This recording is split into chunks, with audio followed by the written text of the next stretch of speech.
Vamos a ver si nos hemos enterado. Analizadme esto, por favor. Ejemplo ultra mega sencillito. Pero vamos a empezar por lo sencillito y ya la vamos liando. Y acabaremos liando la parda al final del curso si todo va bien.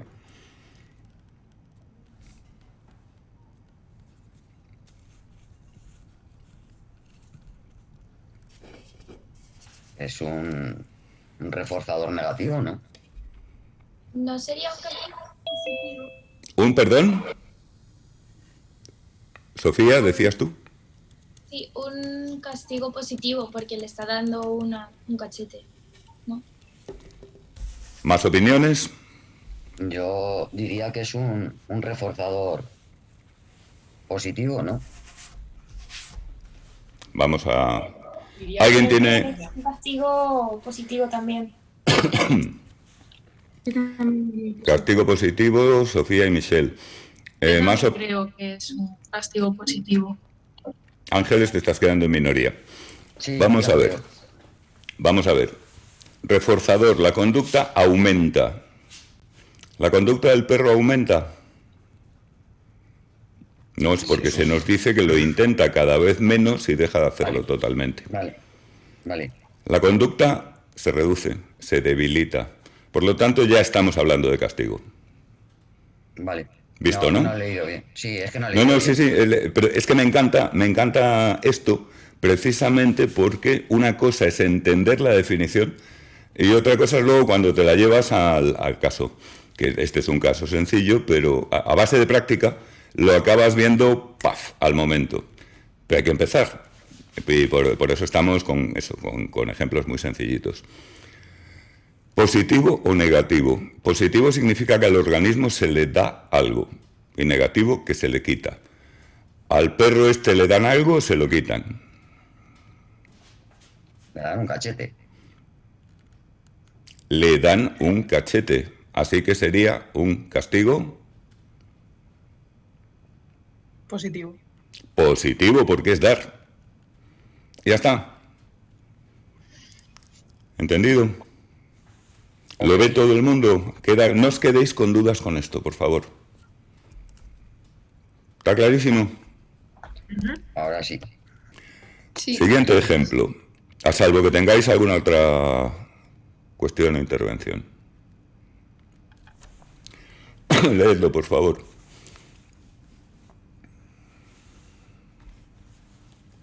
Y yo diría un reforzador negativo. Un reforzador negativo. ¿Más ideas? Yo también estoy de acuerdo con Alba. Sofía vota también reforzador negativo. ¿Más? Yo creo que es un reforzador positivo. Yo también creo que es positivo. Nuria positivo y Michelle positivo también. ¿Más ideas? Bueno, parece que todo el mundo tiene claro que es un reforzador. Lucía, ¿qué opina tu gato? Como suba yo al mío, podemos tener aquí un numerito de cuidado.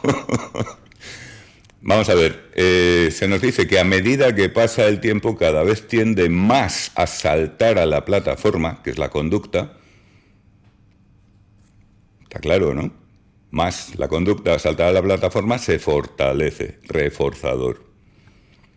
¿Pero qué tipo de consecuente es? Bueno, pues si la rata salta a la plataforma, deja de recibir la descarga. Se le quita algo. Por tanto, es negativo. Si la rata subiera a la plataforma y se encontrara con una maravillosa galleta para ratas marca Acme Gourmet, pues entonces estaría recibiendo algo. Y es posible que también saltara más a la plataforma. Pero en este caso la conducta, con lo que es contingente, con la que la hemos hecho contingente, estamos en el laboratorio, es con dejar de recibir algo desagradable como es una descarga eléctrica. Dejar de. Por tanto, es equivalente al niño que le quitan el móvil hasta mañana. Por tanto, reforzador negativo. Sería aquí el tipo de consecuente. ¿Vale? Esto en plan intuitivo para abrir boca, pero lo estamos haciendo mal. Vamos a hacerlo un poquito más sistemáticamente. El análisis funcional de la conducta es probablemente la técnica metodológica más importante que se deriva de la psicología del aprendizaje, absolutamente vital y crucial en muchos puestos, trabajos, dedicaciones profesionales de los psicólogos. No vamos a hacer aquí análisis funcional completo porque es una cuestión que creo que ya os lo he comentado alguna vez, que se le dedica una asignatura entera, en el futuro está explicado también en algunas otras asignaturas. Es un tema muy importante y más gordo de lo que vamos a ver aquí. Por eso digo minimalista. Aquí vamos a hacer un pequeño amago de análisis funcional para trabajar con este tipo de ejemplos de una forma un poco más sistemática. Y luego vemos algún ejemplo más para ponerlo en práctica. ¿De acuerdo? Sí. Bien. ¿Qué procedimiento vamos a seguir? Primero, ¿cuál es el organismo? Esto puede parecer una tontería, hombre, pues en el primer caso es el perro, en el segundo la rata, ¿no? Bueno, pues no es tan evidente. En el primer caso es el perro, pero lo mismo podría ser la humana. Podemos hacer el análisis desde el punto de vista de la conducta de la humana también. Como el ejemplo es muy sencillo, pues viene claramente dado que estamos hablando del perro. Pero piensa en una pareja humana. ¿Cuál es el organismo? O sea, cuando tú analizas la conducta de uno y de otro, tienes que tener muy claro de cuál de los dos estás hablando. Pues la conducta de dar un cachete es una conducta de la humana. Y la conducta de subirse al sofá es una conducta del perro. Insisto, en los casos sencillos esto es muy obvio y muy tonto, pero ya veréis cómo hay situaciones en las que más vale que vayamos pasito a pasito. Por tanto, primer paso, ¿de qué bicho estamos hablando? ¿Cuál es el organismo? ¿Vale? Como también veremos, hay casos en que podemos hacer perfectamente el análisis para más de un organismo. Son análisis alternativos y nos salen cosas distintas, que pueden ser todas ellas correctas, por supuesto, si está bien hecho. Segundo, ¿cuál es la conducta relevante? Atención, la conducta tiene que ser de que hayamos dicho que es el organismo. Si hemos decidido que vamos a tomar como organismo al perro, lo que no podemos hacer ahora es decir que la conducta es dar un cachete. La conducta es subirse al sofá. ¿De acuerdo? Recordad que la conducta es el centro, tanto geométrico como conceptual, de la cadena operante. Es muy importante acertar con la conducta relevante, porque en las situaciones los organismos hacen muchas cosas. Tú estás discutiendo con tu pareja y llamándola zorra maldita y al mismo tiempo te estás rascando. ¿Cuál es ahí la conducta relevante? Pues depende. Depende porque a lo mejor estamos hablando de una persona que lo que nos preocupa es la conducta de rascarse, pues se está despellejando viva. Todo es posible. Tercero, consecuente. ¿Qué ocurre a raíz de la conducta? Pues el organismo recibe un cachete en el morro. O el organismo deja de recibir una descarga eléctrica. Fijaos que aquí es descriptivo. Primero, ¿cuál es el consecuente? No qué tipo. Eso es el siguiente paso. ¿Qué tipo de consecuente parece ser? ¿Por qué decimos parece ser y no es? Pues porque si lo es o no, va a depender de que funcione. Si la dueña le da cachetes al perro y el perro sigue subiéndose al sofá, eso por definición no es un castigo, aunque lo pueda parecer.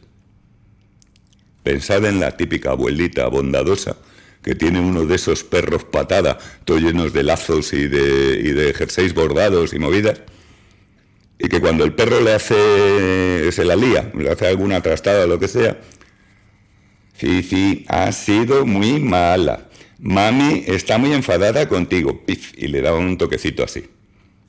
El perro moviendo el rabo, encantado de la vida, le están haciendo caso, todo eso.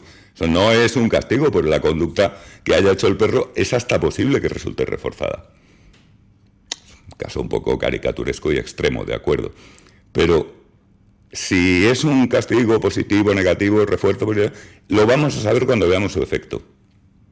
Por tanto, este cuarto paso en principio es hipotético.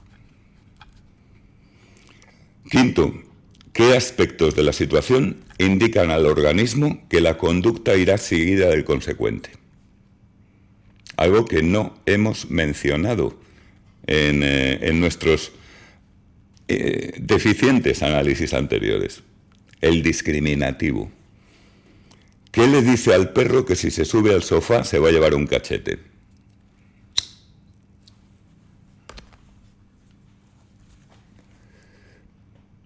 Más fácil. La humana se va al curro y el perro se queda solo en casa. Si se sube al sofá, ¿le van a dar un cachete? No. Como no se lo dé un fantasma, ya me dirás tú.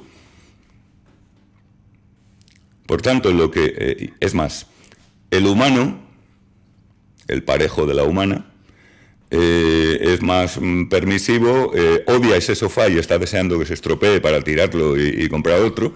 Entonces, pues el perro sube al sofá, le parece perfecto. Cuando la humana está fuera de casa y el humano está en casa, si el perro se sube al sofá, ¿se va a llevar un cachete? No, evidentemente lo va a acariciar. Venga, perrito, vamos a ver el fútbol tuyo. Ahora que se ha ido la pesada esta. Y tan guay. Entonces el discriminativo es la presencia de la humana.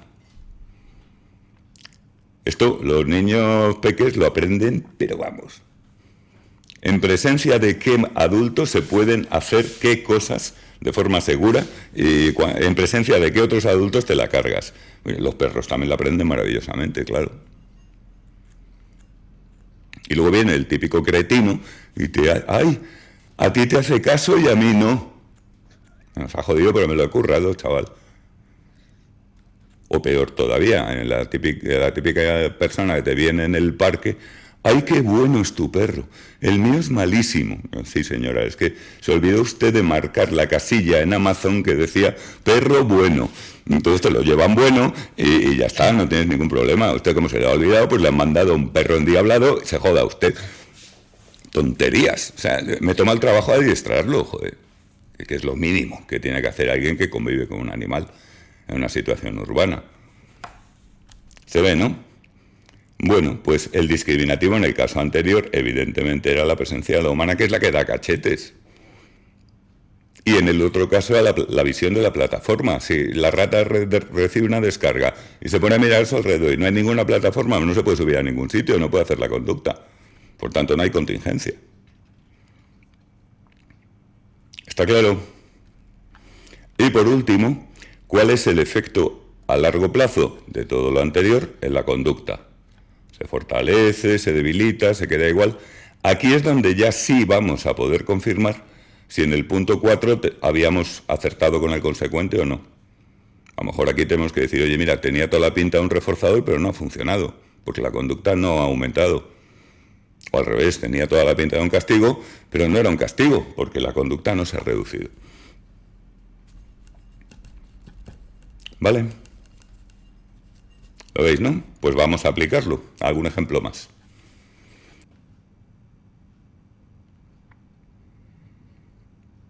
¿Cuál es el organismo? Ando. Vamos a decir que es Nando. Fijaos que el psicólogo decide quién es el organismo. Muchas veces te viene dado por la demanda. Te piden que atiendas a esta persona, tú no puedes decidir que el organismo es el otro. Pero así planteado, digamos, en descontextualizado, pues en principio podríamos hacer el análisis de Nando o de la madre, que son los dos organismos mencionados. Pero claramente aquí esto está todo apuntando a Nando. ¿Cuál es la conducta? Que insulta a su madre o bueno. Sí. El lenguaje malsonante con su madre. Una manera elegante y un poquito ya abstracta de decirlo. La conducta literalmente es llamar a su madre furcia del infierno. Que lógicamente lo podemos traducir a insultarla, hablarle fuera de tono, este tipo de cosas, sí. Muy bien. ¿Qué pasa a continuación? ¿Qué pasa? Resultas de eso, punto 3. Se queda sin paga. Se queda sin paga. ¿Qué pinta tiene esto de ser consecuente de qué clase? Castigo negativo. Castigo negativo, supongo que todo el mundo está de acuerdo. El discriminativo, Su madre. exactamente. Exactamente, porque a lo mejor Nando se encuentra con su colega y le dice, tío, vaya bulla que me ha echado mi madre por las notas, es una furcia del infierno tal, y el colega se parte de risa o le parece muy bien o...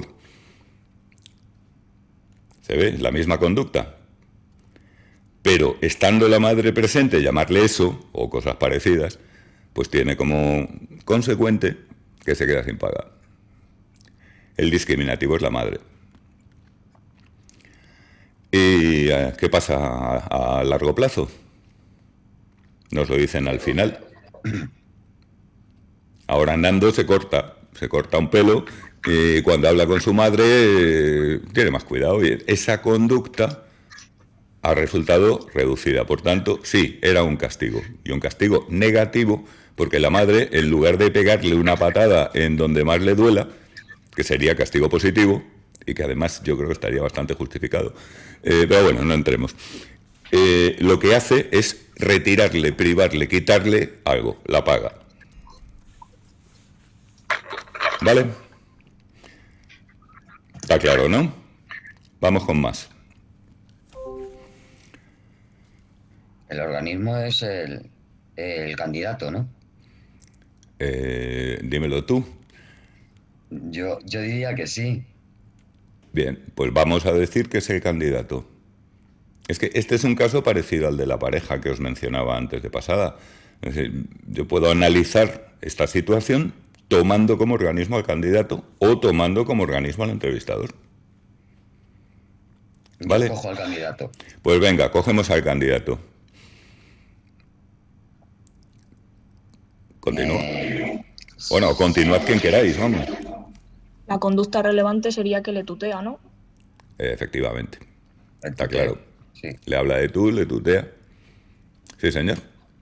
El consecuente sería que interrumpe todo el rato sus gestos. Interrumpe sus gestos de comprensión y asentimiento durante unos segundos, sí. ¿Qué tipo de consecuente parece ser eso?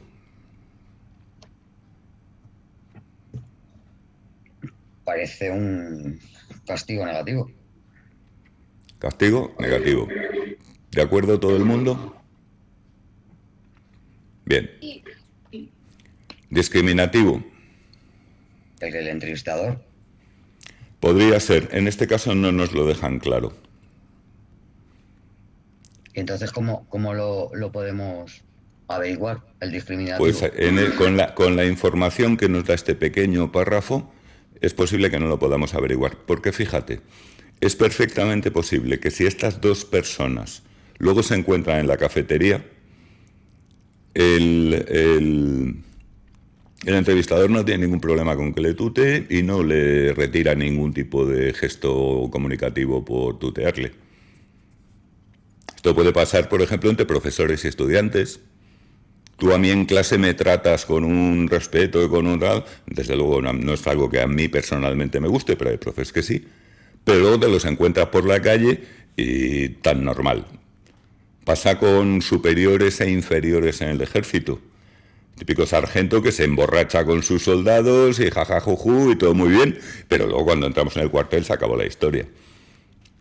Vale, No entonces, sabemos con lo que se nos cuenta en ese pequeño párrafo, no sabemos si es este el caso o bien que el entrevistador tiene una actitud más general. Si la actitud del entrevistador es la misma en cualquier contexto en que se encuentre con ese candidato, entonces el discriminativo puro es el entrevistador y se acabó. Si es el entrevistador en situación de entrevista, entonces el discriminativo sería el entrevistador en la oficina en la que se hace la entrevista. ¿Lo veis, no? Voy más lejos, Pablo. Si tú esto no lo pones en el examen, ¿qué hacemos? ¿Lo hacemos tal y como lo estás diciendo tú ahora y como lo estamos analizando? ¿Quieres que te diga la verdad? Sí, por favor. Habrá dos opciones falsas. Búscalas y elimínalas y quédate con la otra. Vale. Gracias. Vamos, oye, yo saqué un pedazo de expediente abusando de esa estrategia. Pero no, a ver, lo que yo no voy a hacer es ponerte el examen, por ejemplo, un texto como este, en el cual el discriminativo no está claro, y preguntarte por el discriminativo y ponerte opciones que sean dudosas, como las dos que hemos visto, que sea el entrevistador o el entrevistador más la situación de oficina entrevista. Vamos, si hago eso, si me lo hacéis ver, anulo la pregunta, pero desde luego no lo habría hecho intencionadamente. No se trata de eso. El examen va a ser muy fácil, como os decía el primer día, preguntad a los veteranos. ¿Vale? Por otra parte, cuando ya no estamos en una pregunta de examen o en un ejemplito de PowerPoint, tú vas a tener siempre muchísima más información del caso. Con lo cual, pues esa ambigüedad que sale en este caso va a quedar resuelta sin ningún problema. Si tú tienes claro el concepto discriminativo. ¿Vale? Vale. Bueno, ¿qué pasa a largo plazo? Que deja de tutearle. Uh-huh. Y como tutearle era la conducta, pues efectivamente eso ha sido un castigo. Y es un castigo que se ha conseguido por la vía de quitar algo, quitar los gestos de asentimiento. Fijaos que esto puede parecer una tontería, pero si lo pensáis, a una persona con la que estás interactuando, retirarle, interrumpir tus gestos de asentimiento, es durísimo, ¿eh? Porque tú de repente estabas hablando con alguien que imperceptible e inconscientemente para ambos te está dando toda una serie de señales, a veces muy tenues, muy leves, pero señales de te entiendo, te sigo, te estoy atendiendo, reconozco tu existencia. Eso que dices me más o menos convence. Si tú de repente paras todo eso y te quedas así,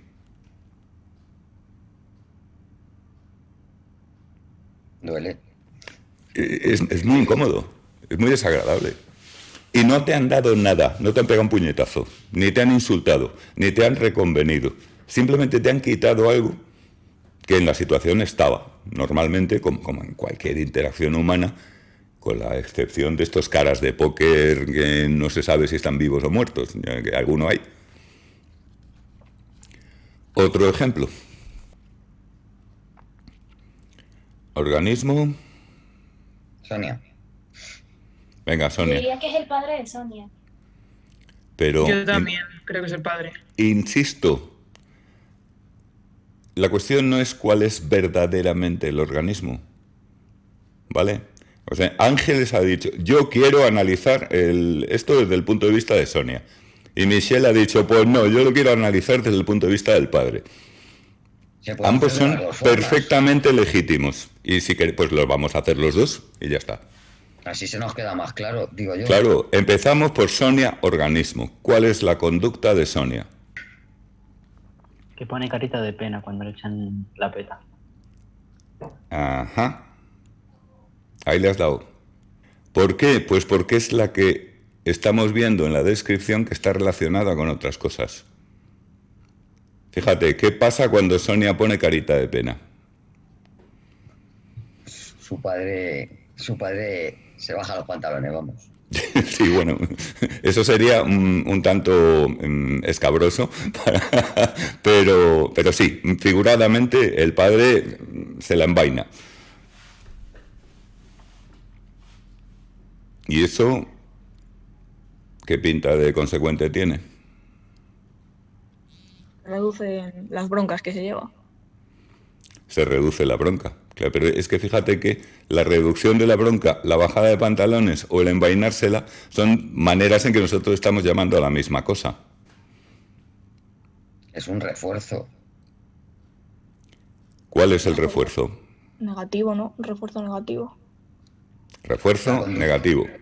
Das algo para evitar una No, consecuencia no, mala, vamos ¿no? a ver. No, vamos a ver que estamos liando las cosas. Si estamos analizando la conducta de Sonia, es otra cosa. Está muy bien que las liemos para desliarlas después. Para eso estamos haciendo esto. Porque si hemos empezado con que el organismo es Sonia, cambia totalmente la cosa. Claro. Pero el consecuente tiene que recaer en el organismo que se está estudiando. Claro. sea, si tú haces una conducta muy buena y yo le doy un premio a Michelle, ¿qué te parece? O sea, ¿entiendes? No tiene sentido. Porque tú te vas a quedar diciendo what. Y Michelle se va a quedar diciendo what, pero como que bien, ¿no?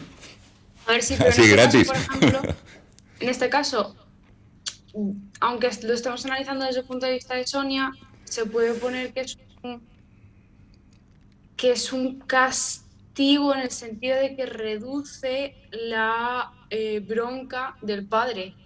Pero en ese caso el consecuente está recayendo sobre el padre, no sobre Sonia. Porque en ese caso el organismo es el padre. El consecuente siempre le atiza al organismo, igual que la conducta siempre la hace el organismo. ¿Lo ves? Sí. ¿Decís que esto era qué tipo de consecuente? Sería un refuerzo positivo, ¿no? ¿No sería un reforzador negativo? Porque Yo creo que es negativo. Yo diría refuerzo Pero es negativo. positivo porque las caritas aumentan, la carita de pena. La conducta aumenta, pero eso, fíjate, cuidado Lucía, creo que eras Lucía quien has dicho esto último. La carita de pena es la conducta y aumenta. Eso lo único que nos dice es que lo que quiera que se le haya dado como consecuente es un reforzador, pero no nos dice si es positivo o negativo. Vale, esta es justo la distinción a la que nos referíamos en el apartado anterior.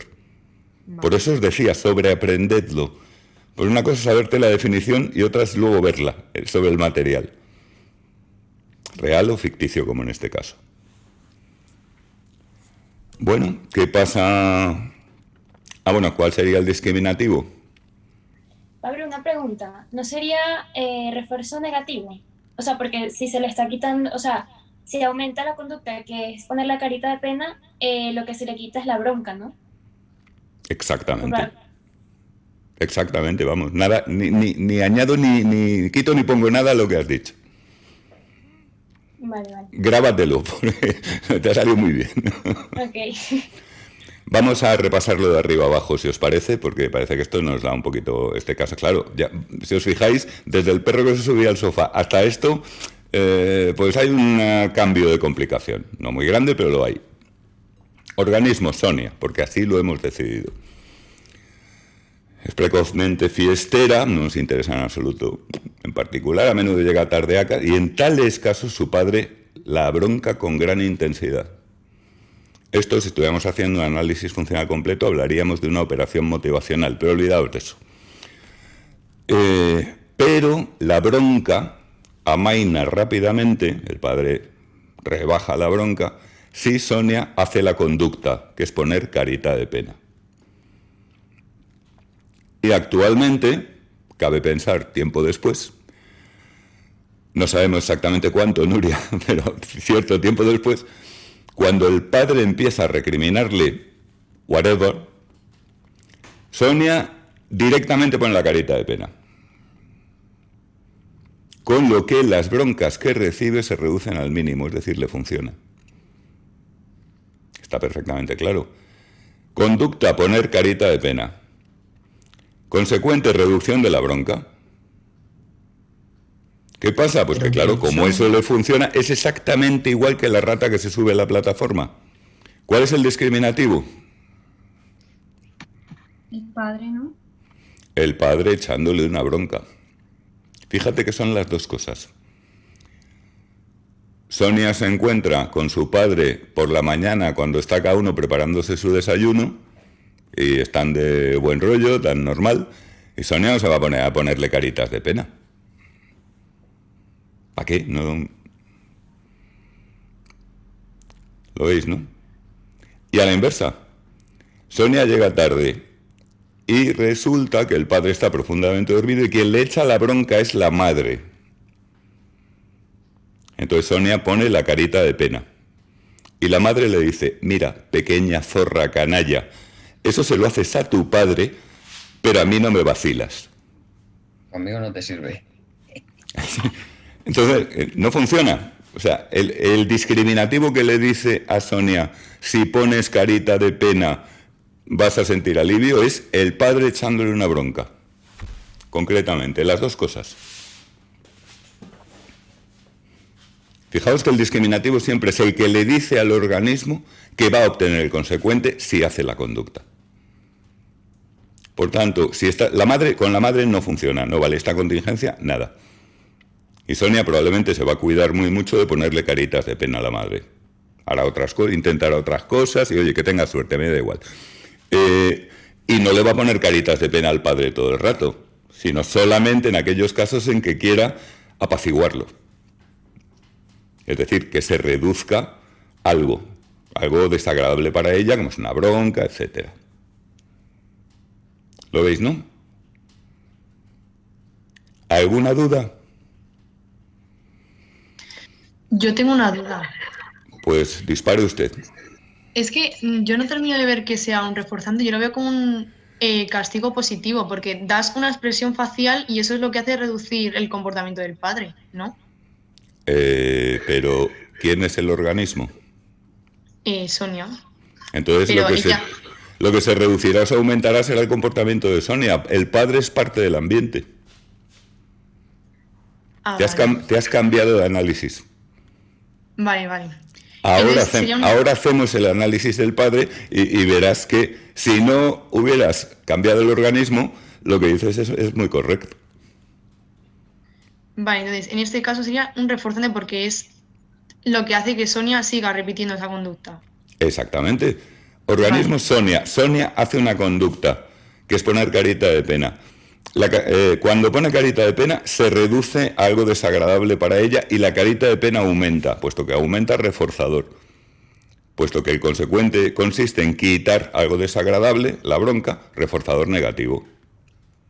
Si cuando Sonia pone carita de pena, el padre le da un muffin o un pastel o algo, pues o le dice, ¡ay, qué guapa es mi hija cuando pone carita de pena! Bueno, pues entonces estaríamos hablando de un reforzador positivo, pero es una situación muy rara. ¿Vale? El negativo es muy claro. O sea, le quita la bronca o se la reduce y entonces la conducta aumenta. Pues ya está. Si no tenéis más... Nada, para eso estamos. ¿Está claro para todo el mundo? Porque ahora vamos con el padre. Organismo, el padre. Conducta.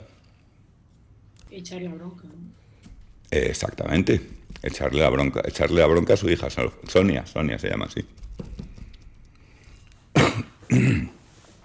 ¿Qué pasa cuando le echa la bronca a su hija?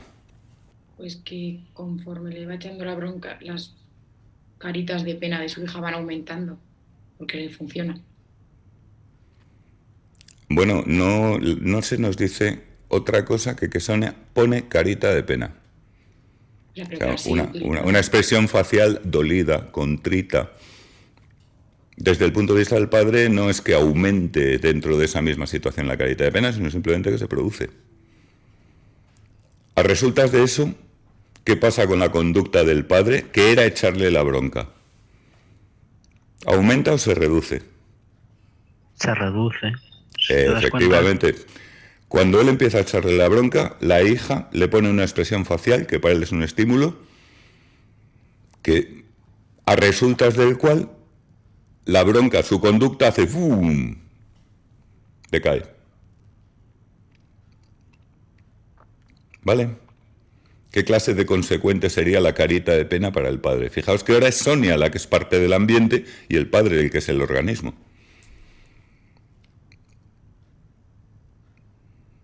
La conducta se reduce. ¿Cómo se llama eso? Castigo. Castigo, por supuesto.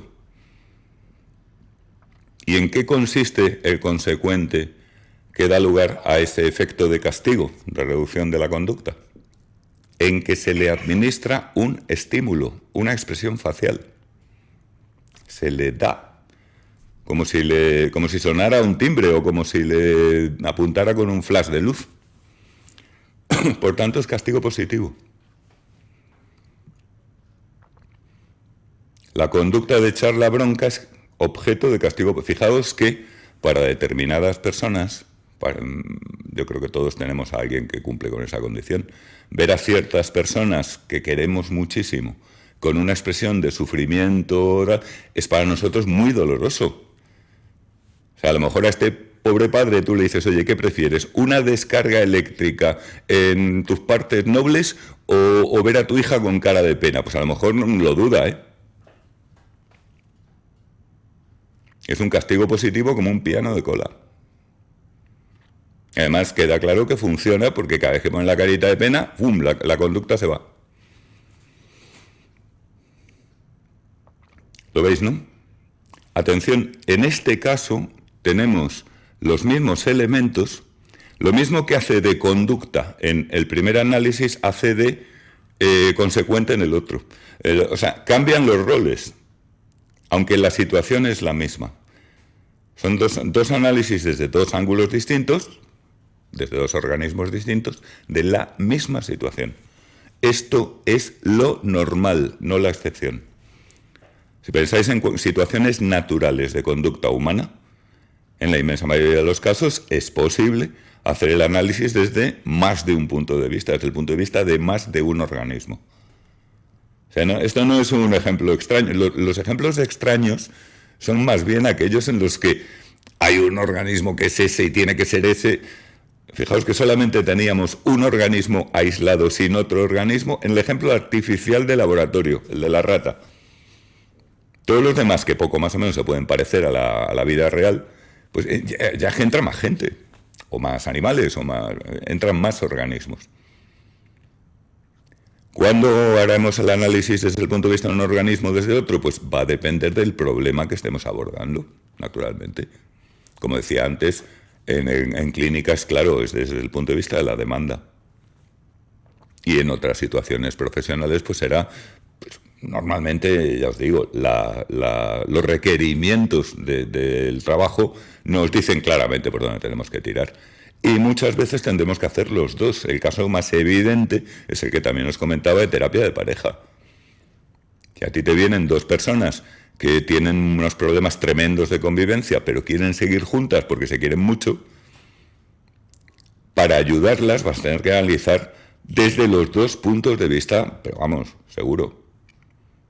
Porque cuando la gente, por ejemplo, se divorcia, pues tiene clarísimo que mi ex es un psicópata y yo soy un ser de luz. Vale, muy bien, estupendo, vete con Walt Disney, anda. En la realidad, lo que tú te encuentras es que los problemas están muy repartidos y las posibilidades de ayudar a esas personas en lo que nos están pidiendo, que danos técnicas para poder vivir juntos porque nos queremos y estamos todo el día hostias, ahí vas a tener que trabajar con los dos. Y vas a tener que analizar desde los dos puntos de vista. Y puede que más, ¿eh? ¿Se entiende, no? No solamente en pareja, en relaciones de tipo familiar, de amistad, de trabajo, en contextos de trabajo. El jefe haciéndolo mal y el empleado peor todavía, y el jefe peor todavía, y la típica espiral nociva.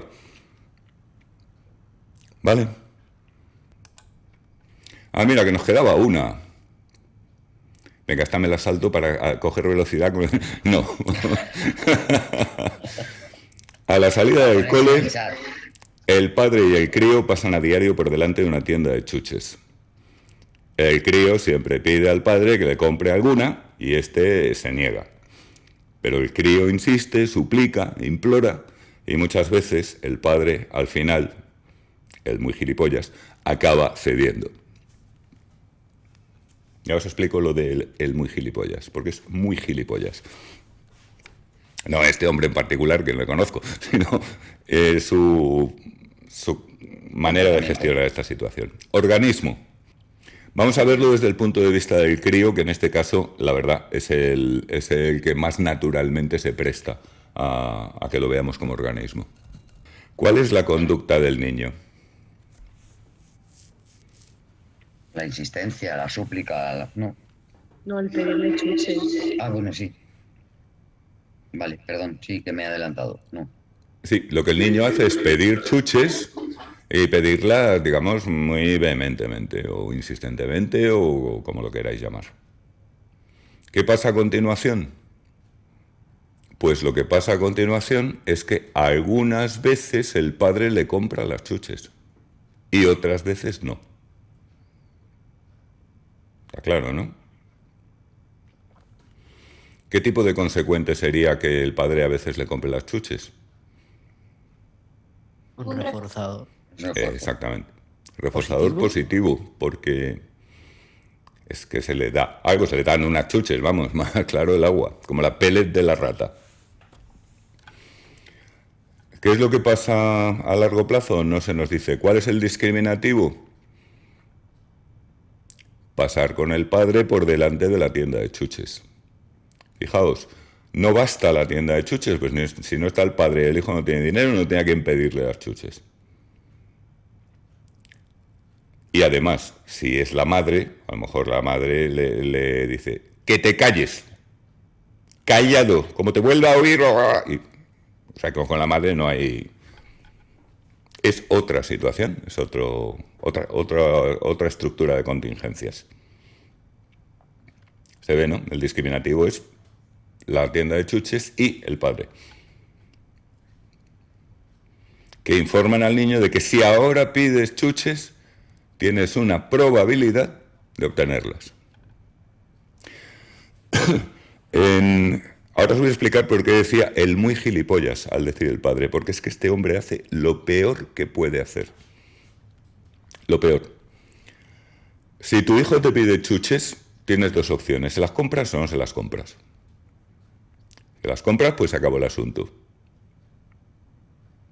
El niño deja de dar la lata, entre otras cosas, porque tiene la boca llena de chuches y ese reforzador negativo que te has llevado. Si no se las compras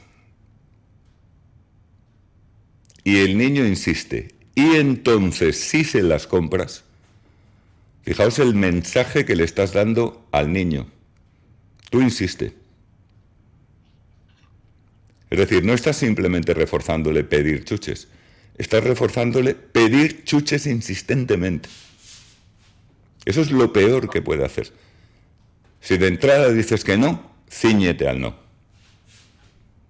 Y esto, como si le dais media vuelta, os daréis cuenta de lo enormemente fácil que es llevarlo a otras situaciones.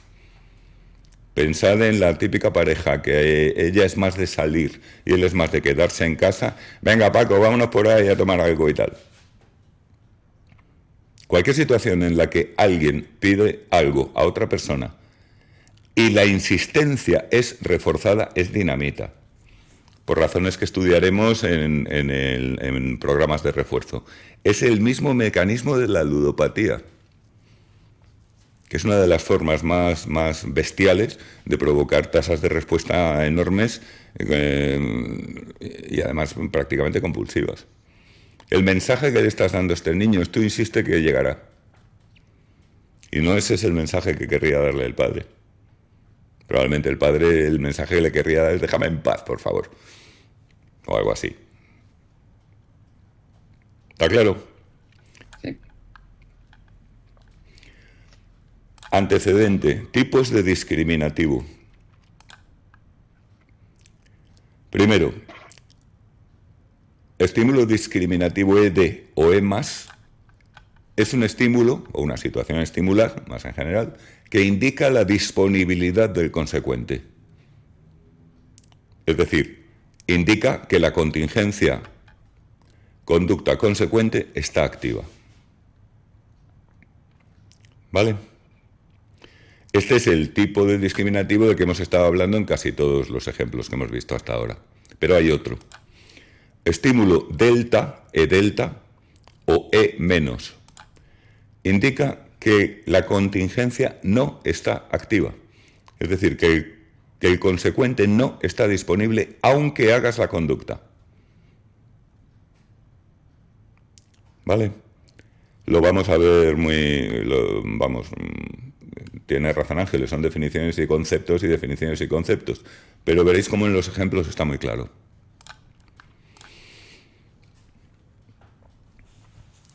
La niña ha aprendido que cuando su padre está sentado ante el ordenador, no le va a hacer caso por mucho que ella intente jugar con él. Organismo, la niña. Aquí nos lo ponen muy fácil, pero nos dicen la niña ha aprendido. El organismo siempre es el que aprende, es el sujeto de aprendizaje, en nuestro caso. ¿Qué ha aprendido? que la conducta de intentar jugar con su padre no tiene éxito, no va seguida del reforzador, que sería que su padre le hace caso, cuando su padre está sentado ante el ordenador. Imaginaos el típico pues que se abstrae muchísimo y no se entera lo que tiene alrededor. ¿Cuál es aquí el discriminativo? Que el padre esté con el ordenador. Exactamente, Sofía. Es la visión de tu padre sentado delante del ordenador. O sea, la niña ve eso y dice, contingencia apagada. Por muy encantadora y simpática que me ponga, no va a hacer ni puto caso. No lo dice conscientemente, en la mayoría de los casos. Simplemente ve al padre ante el ordenador y ni se le pasa por la cabeza intentar jugar con él. Son estas cosas que ya sabemos de la gente con la que llevamos mucho tiempo, que funcionan así, y no tenemos ni que pensarlo, actuamos adaptativamente y ya está.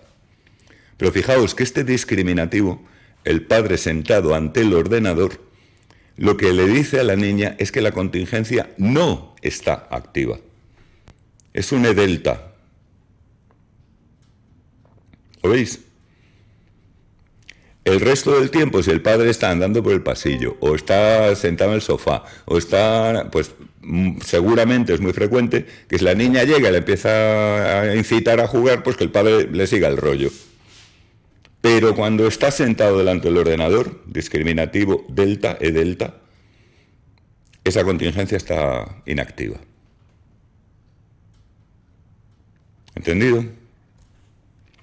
Pero vamos a seguir con el mismo organismo, para no liarlos tanto. Cuando su madre tiene en la cara esa sonrisa luminosa tan típica de su madre, es buen momento para pedirle lo que sea. Organismo, de nuevo la niña. Conducta, pedirle algo a su madre. Bueno, puede ser que le dé un poco de pasta, o que le dé permiso para irse a una fiesta nocturna, o que le dé las llaves de... Bueno, si es una niña, pues lo de las llaves del coche quizá no se aplica, pero me entendéis, ¿no? El consecuente sería que se le otorgue o se le dé aquello que pide. Por tanto, reforzador positivo, dar. Y el discriminativo es esa sonrisa luminosa tan típica de su madre. Si lo pensáis medio segundo, y si recordáis vuestra infancia, y quizás ni siquiera haga falta irse hasta la infancia, rápidamente los humanos nos hacemos auténticos expertos en estas cosas. Todos los niños y niñas del mundo saben perfectamente cuáles son las señales de que es buen momento para pedir algo. O para enseñarle las notas que no han salido tan bien como se esperaba. Y también aprenden las señales de cuándo es el peor momento posible para pedir. Padre forofo del Atleti. Le acaban de meter al Atleti un 0-1 en una final por penalti injusto en el minuto 93. Y el padre, en este momento, tiene un gesto que lo hace enormemente parecido a un Tyrannosaurus Rex puesto de anfetaminas. Y la niña sabe perfectamente que no es buena idea pedirle en este momento, oye papá, ¿me dejas que me...? Pues la respuesta va a ser ¡Bah! Muy probablemente. Pero volvamos a nuestro ejemplo. Cuando mi madre tiene esa sonrisa tan luminosa, que está en nirvana y en conexión con el universo y en armonía con la naturaleza, a lo mejor tengo una madre así un poco hippie o lo que sea, es el momento idóneo para decir, oye mamá, ¿te importa que se venga Paquito a pasar la noche conmigo? Y cuela, pues la madre está en nirvana. Todos los niños y niñas del mundo, saben latín y es discriminativos. Pero en este caso la sonrisa luminosa de la madre no es un E-delta, es un ED, que le dice que la contingencia de refuerzo positivo está activa. Si ahora haces la conducta de pedir, hay muy buenas probabilidades de recibir el consecuente. Vamos, tan claro como una bombilla. ¿Lo veis? Vale. Volvemos parafraseando un ejemplo anterior. Cuando la humana está en el salón, si el perruno se sube al sofá, se lleva un guantazo en los morros. Ya hemos analizado este caso y es el más sencillo que hemos visto, así que no le vamos a dar más vueltas. Esto es el discriminativo aquí es un ED o es un EDelta. Un ED porque está presente la contingencia. Efectivamente. ¿Cuál es el discriminativo? La presencia de la humana en el salón. ¿De qué informa? De que si en ese momento se sube al sofá, va a ocurrir el consecuente, el guantazo en los morros. Por tanto, informa de que la contingencia está activa. Solo que en este caso es una contingencia de castigo, no os liéis. Que sea de castigo o de refuerzo no afecta que sea un ED o un EDelta. El ED te dice, como en este caso, que la contingencia de castigo, o de refuerzo en otros casos, está activa. El EDelta te dice que la contingencia, sea de refuerzo o sea de castigo, no está activa. ¿Entendido? Por último, si las luces de la máquina expendedora están apagadas, por mucho que metas dinero y pulses botones, no obtendrás ningún producto. ¿Organismo? ¿La máquina expendedora? No. Organismo, pues tú, alguien. Porque fíjate que dice, por mucho que metas dinero, bueno, se entiende que eres tú. Conducta, meter dinero y pulsar botones. Consecuente, pues en otras condiciones recibir un producto. Pero si el discriminativo que está ahí son las luces apagadas, entonces esa contingencia de meter el dinero y dar botones, conducta, y recibir el producto consecuente no está activa. Por tanto, las luces apagadas son un EDelta. Hay algunas máquinas expendedoras que tienen EDeltas muy explícitos. Que cuando un producto, por ejemplo, está agotado, al lado del botón correspondiente te aparece una lucecita roja. Esa lucecita roja te dice que la conducta de meter dinero y pulsar ese botón no va a funcionar, que la contingencia no está activa. Es un EDelta. Solo que en este caso es más expreso todavía, más explícito, que simplemente las luces apagadas. ¿Entendía la diferencia entre ED y EDelta? Muy bien. Let's go ahead. Como ya sabemos, la contingencia siempre es una relación probabilística entre dos sucesos. En el caso de la cadena operante, la contingencia es concretamente la relación probabilística entre la conducta y el consecuente. La carita de pena y el cese de la bronca. El meter el dinero y pulsar el botón y el producto. Subirse al sofá en presencia de la humana y llevarse el guantazo. La contingencia es cuestión de grado. Es máxima, total o perfecta si siempre que se da la respuesta, en presencia del discriminativo, ocurre el consecuente. Por ejemplo, si siempre que Sonia pone la carita de pena, su padre reduce la bronca. O si siempre que llamas al perruno y el perruno acude a ti, siempre recibe el trocito de comida.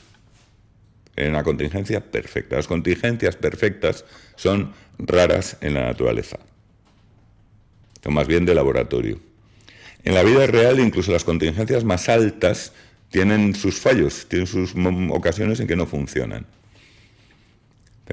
Tú te cruzas a menudo con un vecino y siempre pues tú le saludas y él te devuelve el saludo.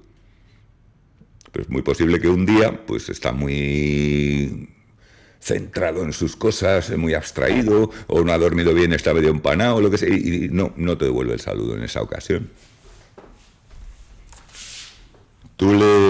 Cada vez que tu perro acude a la llamada, le das un trocito de comida. De reforzador positivo, la conducta de acudir a la llamada, discriminativo. Está claro, ¿no? Pero un buen día estás en el parque y justamente en el momento en que le has llamado y antes de que el perro llegue, aparece un viejo amigo, ¡hombre! No sé qué tal. Resultado que cuando llega el perro, todo contento, esperando pues en esa ocasión no se lo das. Pues estás a otra cosa. ¡Ay! Nos hemos cargado el aprendizaje. Para nada. Simplemente ya no estamos en una contingencia perfecta. ¿Entendido? La contingencia es nula si la respuesta no hace al consecuente, por llamarlo consecuente, porque en realidad no lo es. Ni más ni menos probable. La respuesta del consecuente van cada uno por su lado. Imaginad un niño que pasa un fin de semana con sus abuelos y la abuela, concretamente, pues de vez en cuando le da una golosina, una chuche, una cosa así tal y cual, pero cuando a la abuela le da la gana. Con total independencia de lo que haya hecho el niño antes. Tanto si se acaba de cargar un mueble como si acaba de estar siendo muy buenecito haciendo los deberes. La abuela le da esas cosas cuando a ella le apetece. Pues ahí no hay contingencia, no hay nada que aprender. El niño no obtiene una modificación adaptativa que hace a su conducta y simplemente, pues, si se da cuenta, podrá constatar el hecho de, bueno, pues cuando estoy ahí, mi abuela de vez en cuando me da cosas. Ahí no hay contingencia, ni condicionamiento, ni nada de nada. ¿Vale? Esto ocurre tristemente mucho con los propietarios de mascotas. Que algunos son de juzgado de guardia. ¡Ay, perrito, cuánto te quiero! Ven aquí, un abrazo, sobeteo y a continuación una galleta. Y el perro, como diciendo, bueno, muy bien, pero ¿yo qué he hecho para merecer esto? O sea, pues nada, no has hecho nada, perruno. Es que a tu humano le ha dado un subidón de oxitocina y de dopamina y bueno, pues y ya está. Resultado, mascotas absolutamente sin adiestrar. Entonces te viene la señora diciendo, ¡ay, qué bueno es tu perro! El mío es muy malo. Y toda esa mierda. Entonces, es que ahí no hay contingencia, por tanto no hay aprendizaje porque no hay nada que aprender. Las cosas te pasan con independencia de tu conducta. Bajo determinadas condiciones esto puede ser hasta patogénico, ¿eh? O sea, cuando el organismo no tiene algún control sobre lo que le ocurre, estamos en terreno peligroso. Ya hablaremos de ello más adelante. En situaciones naturales, lo normal es que las contingencias sean parciales, no totales. Es decir, que la conducta hace más probable el consecuente, pero no seguro. Tu conducta de saludar al vecino hace más probable que él te devuelva el saludo, pero no seguro. La conducta del perruno de acudir a mi llamada hace más probable que le dé un premio, pero no seguro. Y así sucesivamente. Esto es lo normal en condiciones naturales. Los 100%, las probabilidades de 1 y todo ese tipo de cosas, pasa lo que el azar puro, son raros en nuestro ambiente. En laboratorio, por supuesto, podemos diseñar la contingencia como queramos. ¿Entendido? ¿Qué es mejor para que se produzca aprendizaje por condicionamiento operante? ¿Una contingencia muy alta entre la conducta y el consecuente? ¿Más baja? ¿Media? ¿Tiene que ser perfecta? Es complejo. No podemos dar una respuesta única y simple a esta cuestión. Vamos a ver solamente un par de ejemplos de fenómenos sobradamente conocidos y acreditados. Primero, si el consecuente es un reforzador positivo, las contingencias bajas producen un aprendizaje más sólido y duradero. Apuntad esto porque es contraintuitivo. Parece que es al revés. Es decir, parece lógico que cuantas más veces reciba el premio al hacer la conducta, pues eso dé lugar a un aprendizaje más... Pues no, todo lo contrario. Paradójicamente es todo lo contrario. Tú no puedes empezar, por ejemplo, un adiestramiento, sea de un niño, de un animal, de una pareja, con una contingencia muy baja. Al principio tiene que ser relativamente alta. Pero para que ese aprendizaje consolide bien, Una vez que ya esté la respuesta fuertecilla, conviene bajar mucho la contingencia y, por ejemplo, darle el premio al perruno 1 de cada 6 o 7 veces cuando acude a la llamada. Y las otras 5 o 6 no dárselo. Una contingencia, por tanto, más baja. Y el perro aprende que la conducta de acudir a la llamada tiene una probabilidad, no muy alta, pero consistente, de dar lugar a recibir el reforzador. Y ese aprendizaje es más estable y más persistente que si yo le doy el premio todas las veces siempre. Esta es la parte contraintuitiva. Así que cuidado. Pero esto con reforzamiento positivo, bueno, esto lo vamos a estudiar en bastante más detalle con los programas de refuerzo. Pero si el consecuente es un castigo positivo, el resultado del aprendizaje es tanto mejor cuanto más alta sea la contingencia, es decir, al revés que en el caso contrario. Con castigo positivo, lo único que vale es una contingencia muy alta. Tienes que asegurarte de que siempre o casi siempre que se da la conducta, a continuación viene el C+. Viene el evento aversivo, lo que sea.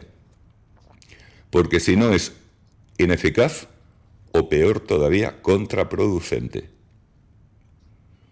Si el abuelo ha decidido que va a castigar al niño cada vez que robe galletas de la despensa, tiene que castigarle todas o casi todas las veces, porque si no, pues no, por ejemplo, corre el riesgo de que el niño considere eso como una aventura, una pequeña ruleta rusa a la que jugar, y que encima pues se sienta como más impulsado a robar, a ver si no me pillan. O sea, es que puedes incluso estar añadiendo un incentivo a la situación.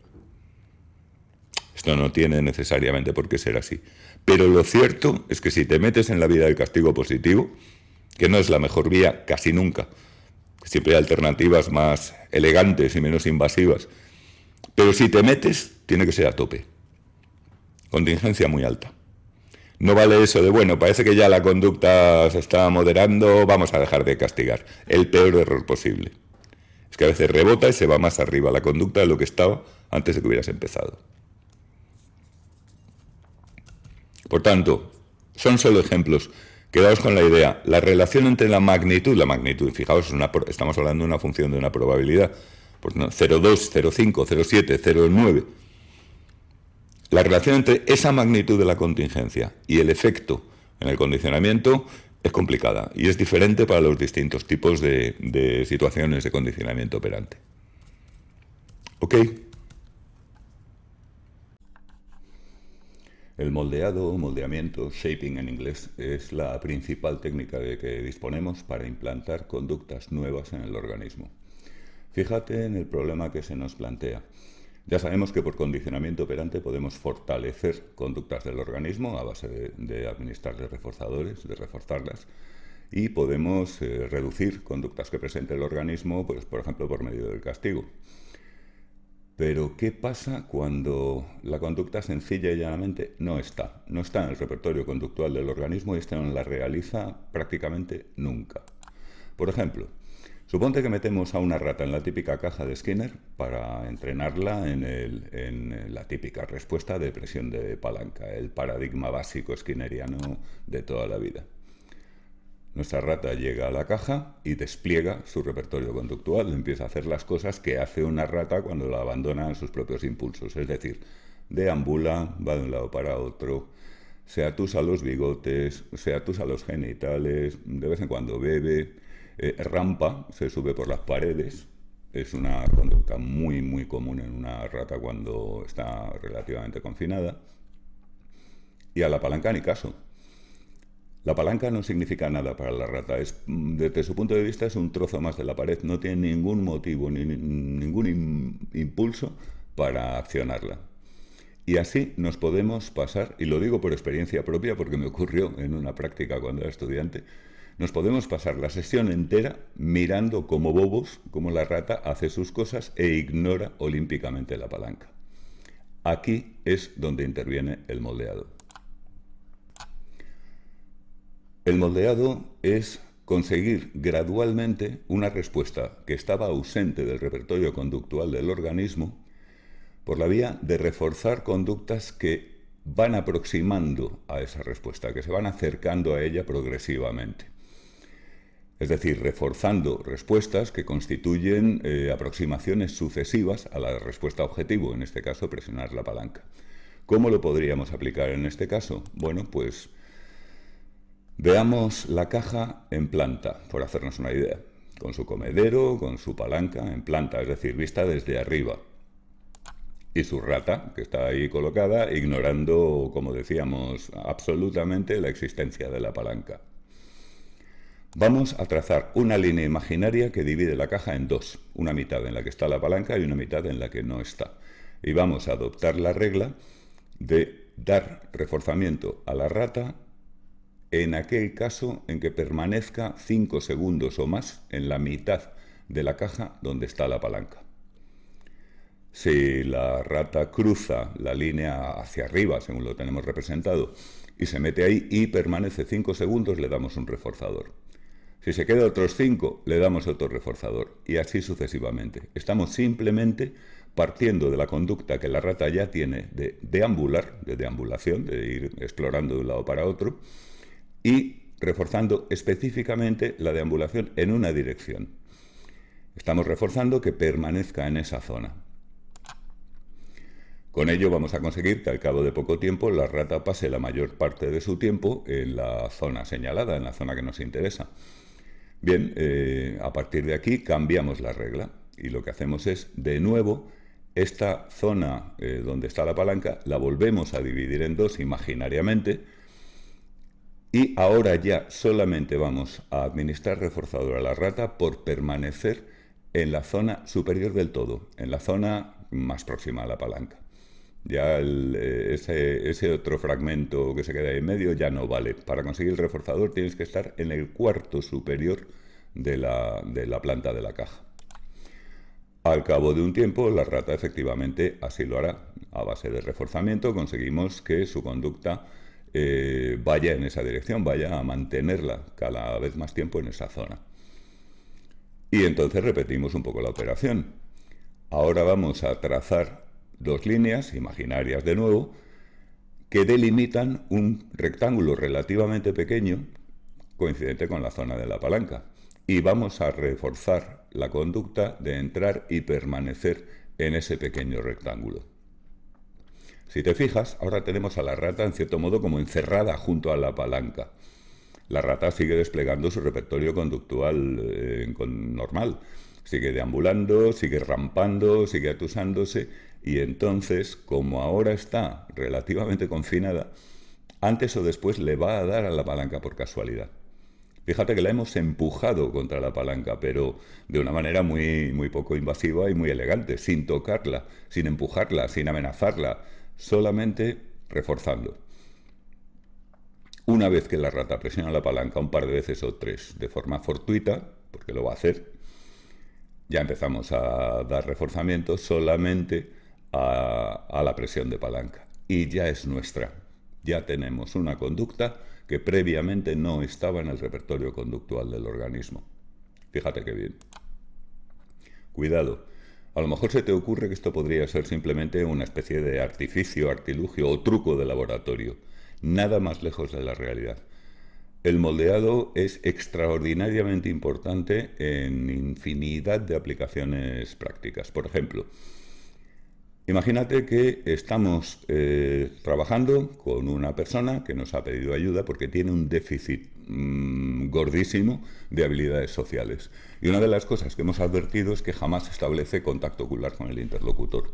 La típica persona que le habla a sus zapatos. Y entonces cuando habla contigo es como estar así, una cosa que lógicamente tira para atrás a los demás y no ayuda en nada a que tenga unas relaciones, unas interacciones sociales satisfactorias, todo lo contrario. Así que en un momento determinado nos marcamos como objetivo de intervención conseguir aumentar el contacto ocular. Estamos exactamente en la misma situación que antes con la rata. Resulta que esa persona cuando le habla a alguien nunca le mira a la cara. Entonces no podemos esperar a que lo haga para reforzar, tendremos que moldear. ¿Cómo lo haremos? Hay muchas maneras, pero imagínate, por ejemplo, en lugar de esperar a que te mire directamente a los ojos para entonces reforzar, nos vamos a conformar de momento con que en lugar de mirarse la punta de sus zapatos, en el momento de hablar a la otra persona, levante un poco la mirada, que tenga un ángulo un poquito más alto. Podemos empezar por reforzar esa conducta. Una vez que la tengamos razonablemente estabilizada, podemos aumentar un poco la exigencia. Entonces, ya solamente le vamos a administrar el reforzador, que típicamente será una verbalización, algo como muy bien, estupendo, algo con un tono de aprobación o de complicidad en el éxito o algo así. Y así vamos aumentando el ángulo hasta que la persona, casi también un poco por casualidad, acabe tropezando con la cara del interlocutor.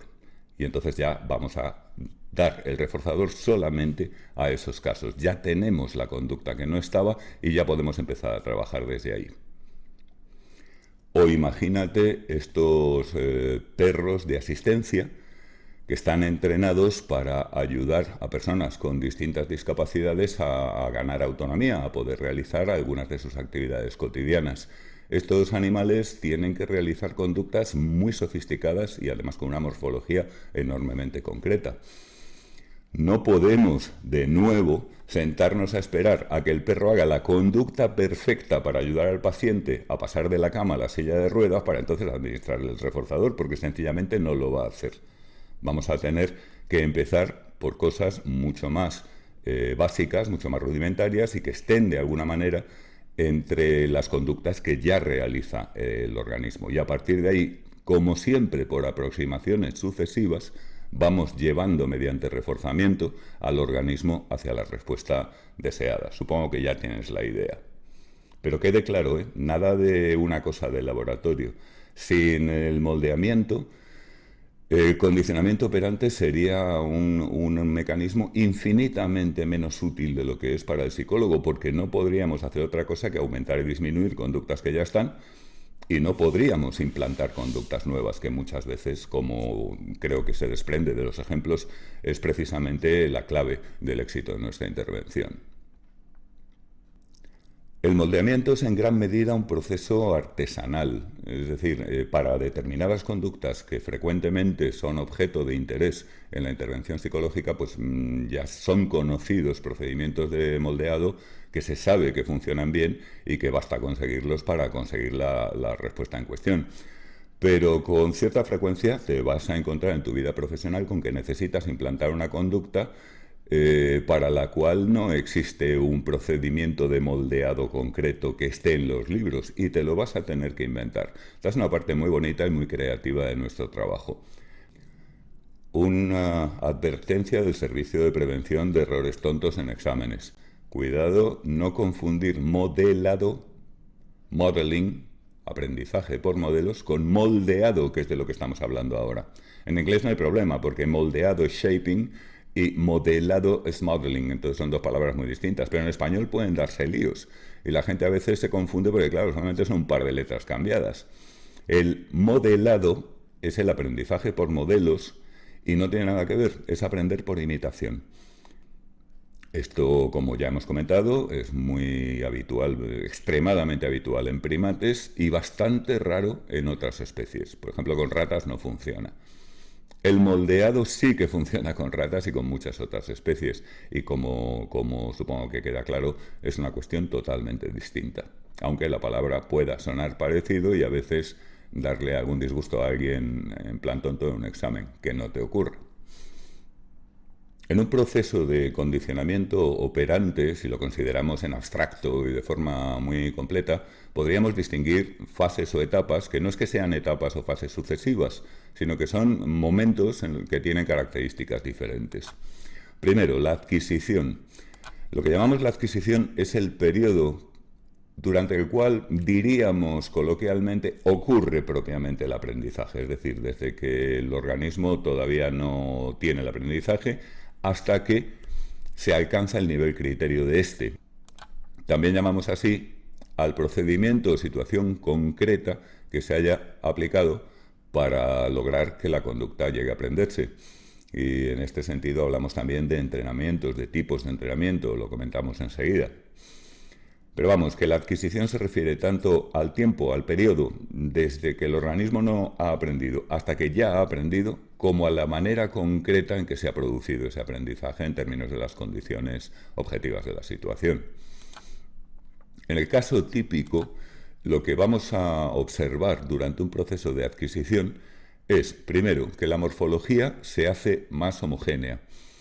Es decir, a medida que se aprende una conducta, cada vez la hacemos de una manera más igual, más estereotipada. Es como que vamos escogiendo una manera de hacerla y nos quedamos con ella. Así, al principio, una rata en una caja de Skinner le puede dar a la palanca realmente casi de cualquier manera. Una vez que la rata está ya bien entrenada, al final de la adquisición, observamos que su conducta de presión de palanca se basa siempre en los mismos movimientos. Además, esos movimientos son más económicos. La intensidad y el coste, que normalmente van aparejadas, se reducen. Piensa, por ejemplo, en una persona que está aprendiendo una habilidad como cambiar de marchas en un coche. Al principio lo hace con mucha más fuerza de la necesaria y invirtiendo, por tanto, una energía que no es preciso invertir. Sin embargo, el conductor experto, el que ya ha aprendido, pues lo hace con un movimiento que no solamente es, como decíamos antes, más homogéneo, más estereotipado, sino que es que además es muy económico. Es un movimiento suave, es un movimiento que no le requiere hacer fuerza en especial, no. Aplica la intensidad justa. Y a lo largo de la adquisición, característicamente, las respuestas alternativas a aquella que se está adquiriendo descienden en su tasa. Es muy fácil de entender en caja de Skinner. Al principio la rata deambula, rampa, se atusa, etc. Y a medida que la conducta de presión de palanca se va reforzando, pues como el tiempo es uno, lógicamente el aumento de tiempo que dedica el animal a presionar la palanca es a expensas de todas esas otras conductas que antes realizaba en mayor medida. De tal manera que, efectivamente, en la adquisición, la tasa de las respuestas alternativas a la que se está aprendiendo tiende a descender. La extinción es, en cierto modo, el proceso contrario de la adquisición. Para iniciar una extinción, sencilla y llanamente rompemos la contingencia. El consecuente ya no sigue a la respuesta. Y el aprendizaje a resultas de ello decae hasta que la conducta eventualmente desaparece. Imagínate que a la rata que está en la caja de Skinner y que ya ha aprendido una tasa bastante alta y estable de presión de palanca, pues de pronto lo que le hacemos es que cortamos la conexión entre el dispensador de comida y la palanca, de forma que ya por más que se pulse, no caen pellets. ¿Qué va a ocurrir? Bueno, pues es un proceso importante y lo estudiaremos con un poquito de detalle más adelante.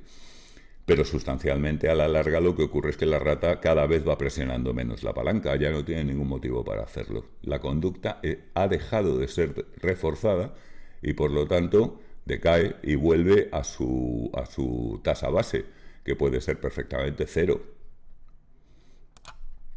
La extinción, no vayas a cometer el error de pensar que simplemente lo importante pasa en la adquisición. La extinción es simplemente pues que se olvida lo que se había aprendido. Bueno, el aprendizaje de esa respuesta se invierte y la respuesta desaparece, pero la extinción es un proceso por sí mismo de enorme importancia, tanto práctica como teórica. Desde el punto de vista práctico, la extinción es una de las mejores maneras que hay, cuando resulta aplicable, de eliminar una conducta no deseada, una conducta problemática o desadaptativa o disfuncional. Como decía, lo estudiaremos con un poquito más de detalle precisamente por eso, porque es un proceso enormemente importante por sí mismo. Y además, francamente, es uno de los superpoderes del psicólogo. El mantenimiento se refiere a las condiciones, circunstancias del ambiente que hacen que una conducta aprendida no entre en extinción, que la mantienen, por tanto.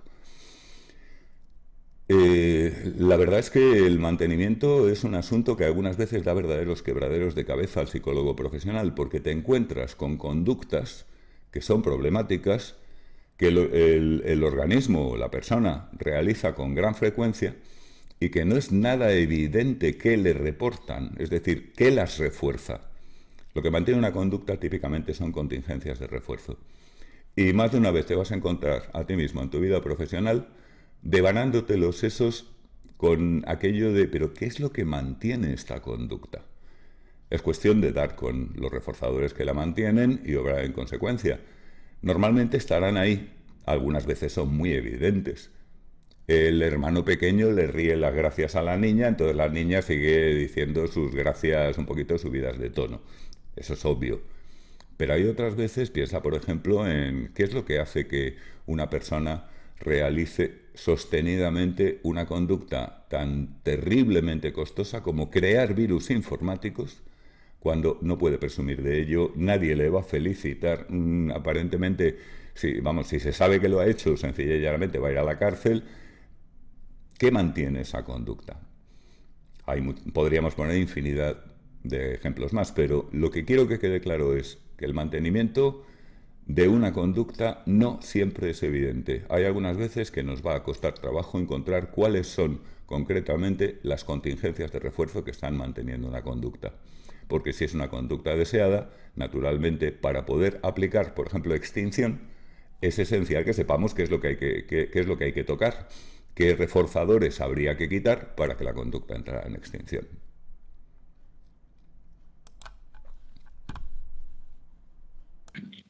Curso temporal de condicionamiento operante. Lo que vamos a llamar entrenamiento, pero cuidado con la palabra que es algo engañosa. Nos referimos básicamente a procedimientos de adquisición de aprendizaje por condicionamiento operante, que van a depender fundamentalmente del tipo de consecuente que utilicemos. Con lo cual, en realidad, esto va a ser un poco más de nomenclatura en parte sobre lo que ya conocemos. Cuidado, la palabra entrenamiento, por eso os decía que puede ser engañosa, parece sugerir naturalmente, pues, por ejemplo, un entrenador o un proceso, digamos, deliberado, planificado, voluntario, cual, pues, una persona, por ejemplo, es asesorada por otra para hacer una determinada práctica deportiva o similar. No tiene por qué ser así para nada. En el sentido que usamos el término en psicología del aprendizaje, el ambiente nos está entrenando continuamente sin que nadie haya planificado eso.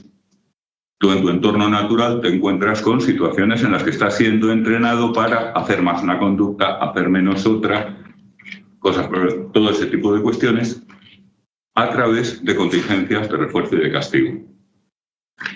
Vale, cuidado con el término entrenamiento, que no tiene ese matiz de intencionalidad y de planificación que le damos en el lenguaje natural, no aquí. Tipos básicos de entrenamiento, bueno, pues se derivan simplemente de cruzar los tipos de consecuentes, reforzador y castigo, con positivo y negativo, todo lo cual ya lo hemos visto, lo hemos hasta practicado un poco. Ese cuadro lo resume. Empezando por arriba a la izquierda, cuando el consecuente es positivo, es decir, consiste en dar, y además es un reforzador, es decir, aumenta la respuesta, da lugar a más respuesta, más probabilidad, más fuerza, más frecuencia. Si esto se hace sistemáticamente con una conducta, hablamos de entrenamiento de recompensa, reward training.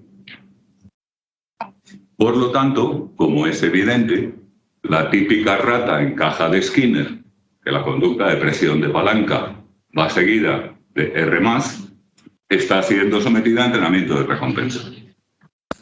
Cuando tú en un contexto determinado dices determinados tipos de cosas y todo el mundo te lo celebra, te pone buena cara y te da signos de aceptación y de aprobación, estás siendo sometido a un entrenamiento de recompensa exactamente igual.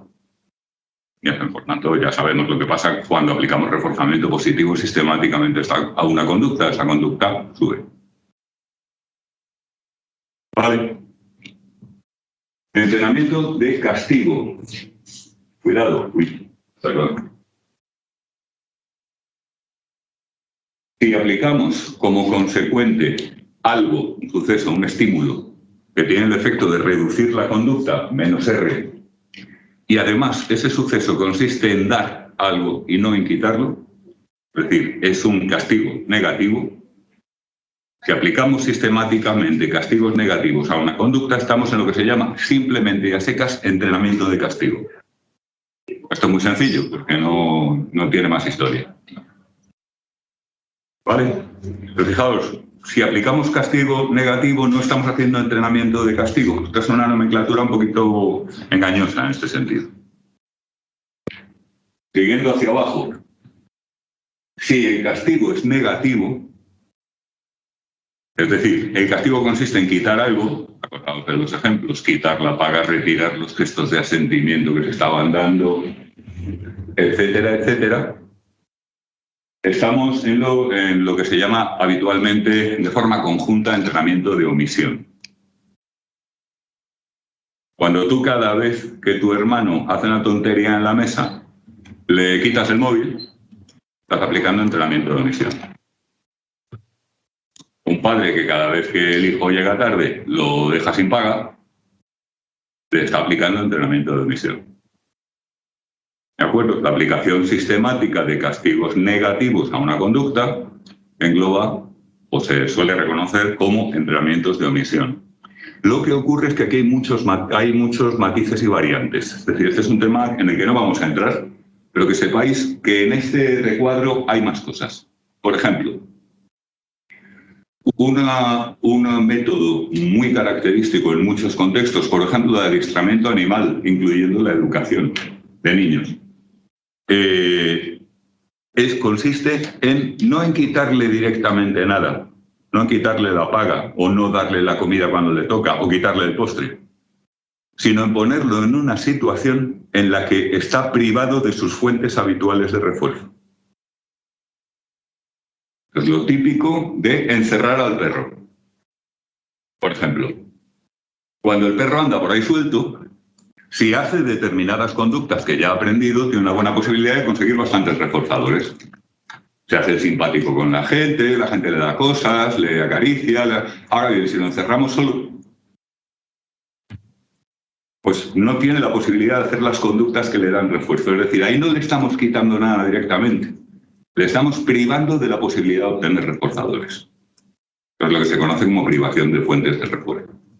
Si a un niño lo castigas echándolo de clase, muy posiblemente le estás privando también de refuerzo. Esto depende. Algunas veces lo de echar a la gente de clase puede ser una bendición o hacerle un gran favor.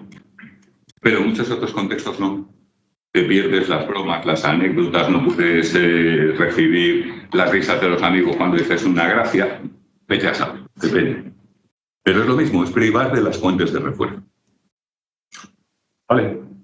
Estas distinciones se hacen más o menos dependiendo del contexto. Para nuestros propósitos actuales, nos basta con recordar que una cosa es arriba, el entrenamiento de castigo, que es aplicar castigos positivos, dar palos, insultar, poner malas caras.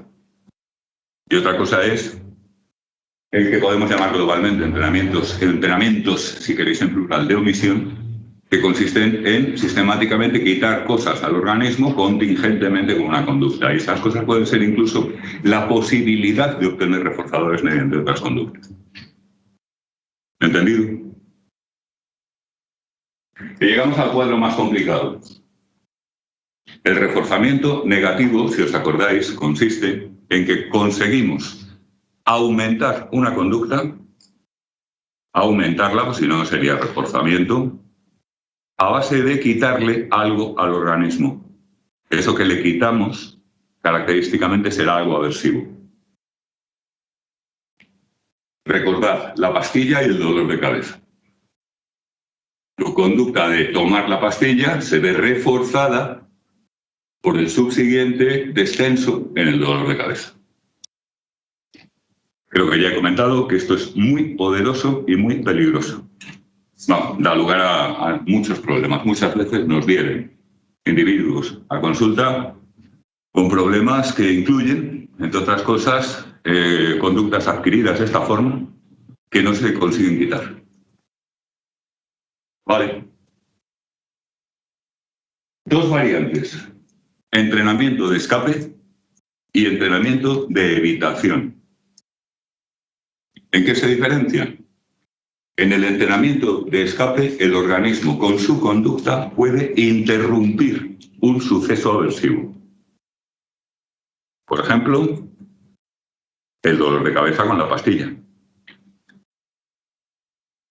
¿Vale?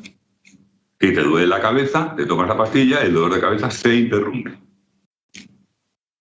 ¿De acuerdo?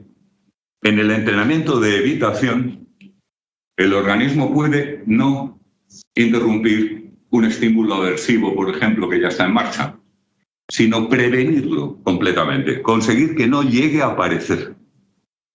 Esa es la diferencia. Y aunque pueda parecer una diferencia un poco de matiz, los efectos psicológicos, los efectos en la conducta del organismo son extraordinariamente diferentes. El entrenamiento de escape funciona mutatis mutandis muy parecido a cómo funciona el entrenamiento de recompensa. El entrenamiento de evitación tiene unas pejigueras notables. ¿Vale? Sí. O sea, fuerte, por favor. Sí.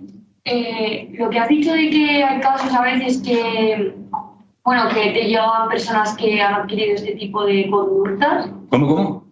Que has dicho antes que como que hay personas que te llegan a consulta con este tipo de entrenamientos que no se pueden quitar, o sea, no se pueden quitar y ya está, ya. Así Hombre, se puede quitar, sí, nosotros los quitamos. Pero es de las cosas que te hacen sudar la camiseta como psicólogo. Vale. Es decir, no es el típico que te viene con un niño que tiene enuresis a los 10 años o la típica que te trae al novio que tiene eyaculación precoz, que eso, aplicas el libro y ya está. Una conducta de evitación cronificada puede ser problemática. Por ejemplo, pensad en un niño que llega al cole el primer día y, bueno, es un poco asustadillo, claro. Primer día de cole, cole nuevo, gente nueva, él es de los peques, todos los demás son mayores, como vosotros aquí, vamos. Solo que una especie mucho menos civilizada que la nuestra, como son los niños. Y el primer día que entra por él, hay un grupito de niños un poco mayores que se meten con él, se burlan de su mochila, le hacen pasar un mal rato. Y a cabo de 2 o 3 días hay otro grupito con el que también, al lado del cual también pasa, y de nuevo se meten con él. A lo mejor este niño tiene algo particular en su aspecto, no hace falta detallarlo. Y así le ocurre unas pocas veces. Llega la tercera semana escolar y el niño entra por la puerta del colegio y va a atravesar el patio para dirigirse al edificio. Y ve que ahí en medio, justo por el camino que él tiene que ir, hay un corrito de chavales un poquito mayores que él. Y entonces el niño lo que hace es dar un rodeo y coger otro camino. Y llega indemne, sin que nadie le haya molestado, a la puerta de... ¿Os dais cuenta? Conducta: dar un rodeo. Reforzamiento de esa conducta: no se produce el estímulo aversivo. ¿Lo entendéis, no? Y entonces estoy yo en mi consulta, muy idle, muy ocioso, y me llama un tipo para pedirme asistencia psicológica. Yo soy, hombre, venga, nada, quedamos tal día. Y aparece por la puerta un tipo que me saca la cabeza, un puerta de discoteca, y me empieza a contar. Y resulta que no puede soportar la presencia de los grupos humanos, que le producen un terror absolutamente, y que entonces lo que hace es eludirlo siempre. Y eso le da muchos problemas, claro, porque en su entorno, su trabajo, sus estudios, pues... Y además le ocurre que está un grupo de 4 personas, a cada una de las cuales conoce bien y con cada una de las cuales se lleva bien y no tiene ningún problema, pero cuando los ve juntos le da el chungo. Como cuando sales aquí a exponer un trabajo a tus colegas con los que no tienes ningún problema, pero que a muchas personas les produce bastante miedo.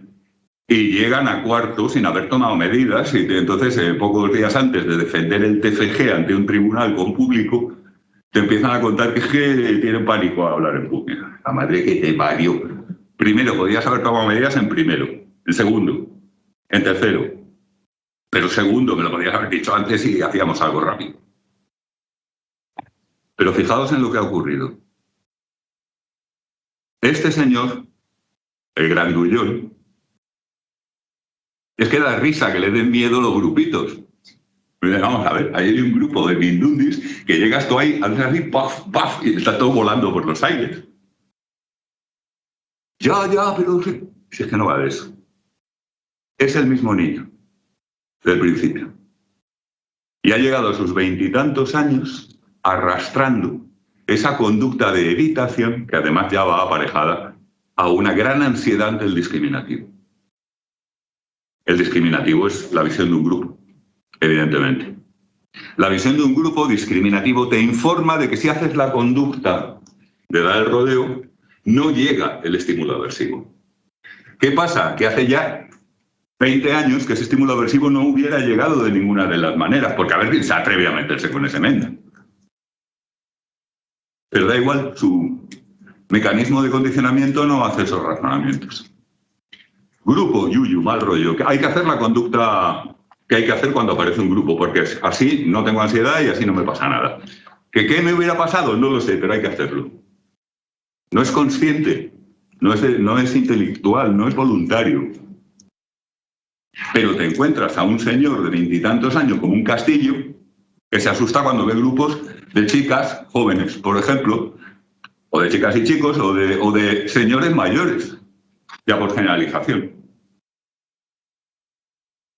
¿Lo veis, no?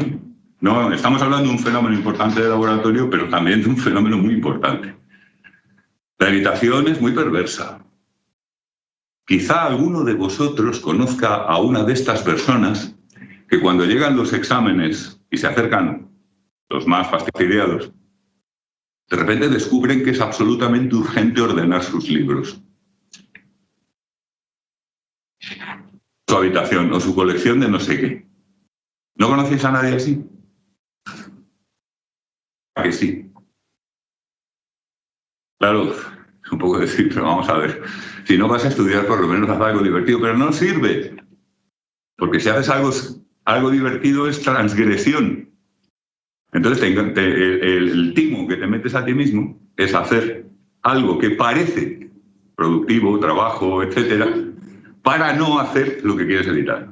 Es ponerte enfrente a esos siniestros, horrendos y onerosos apuntes. ¿Lo veis? Todo esto son variantes de aprendizajes por evitación que se pueden prolongar mucho, que se complican con ansiedad, discriminativo y que, en fin, hablaremos un poco más de ellos ya, yo creo que vía vídeo en el tema próximo. Vale, los procedimientos de laboratorio son muy ilustrativos, veremos los dos, el típico procedimiento de escape y el típico procedimiento de evitación. Y su traslación a la vida real es muy clara. Supongo que ha quedado suficientemente expreso con los ejemplos. ¿Alguna pregunta? Bueno, yo tengo una, pero seguro. Puedes responder rápido si no quieres enrollarme mucho. ¿Yo? No, pero es por ti. ¿Cómo osas? Es por ti. Que esto puede, o sea, es que me ha recordado un poco, no sé, igual no, pero puede derivar en TOC, como en... ¿En qué, perdón? En TOC. En trastorno obsesivo compulsivo. Hombre, el trastorno obsesivo compulsivo tiene un elemento de evitación muy claro, por supuesto. La realización de la conducta compulsiva lleva aparejada la reducción de la ansiedad causada por las obsesiones. Muchos te dirían que en gran cantidad de casos de lo que llamamos TOC, en realidad son conductas de evitación muy compulsivas y muy cronificadas.